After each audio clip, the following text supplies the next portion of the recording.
Are you looking for a side Dinette Caravan? Well, here at Grantham's, we're going to show you how to set a side dinette into bunks.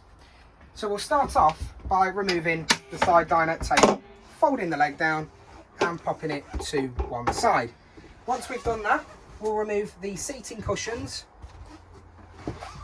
from both areas, which will then give us full access to the swing up bunk.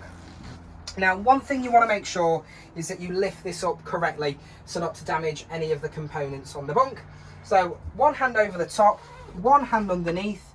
You're going to pull it towards you from the top as well as lift it up from the bottom, and it will pull out just like this. Now, to get the base for the bunk, we're going to unclip the buttons underneath, up and over, and then pop these buttons. You're probably wondering why there's button studs on the wall. Well, that's what they're for. Now, we need to make sure that nobody falls out of the bunk when they're sleeping. I know what my little man's like, always rolling around in bed, bless him. So it always comes with these safety boards, which will just easily slip in to keep children safe at night. Now, you'll notice there'll be a sticker on the bunk as well, put there by the manufacturer to give you information in terms of weight and ages that the bunks can take. Once that's on, get the ladders, also will be supplied, and then we need to make it nice and comfortable for the children. So this particular vehicle comes with these 3-part fold out cushions, which will just drop straight in.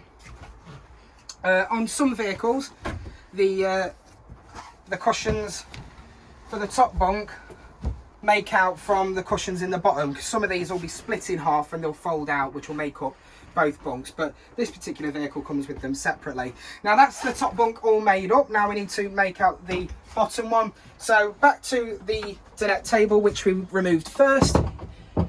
Fills the gap between the two areas, and then we're going to pop these cushions in. Now, just be aware that you need to sleep on these on the grey side, not the top side, and it does come apparent when we get to the seat cushions. You'll notice that there's a knee roll here. You sleep on that and you've got that digging in your back all night.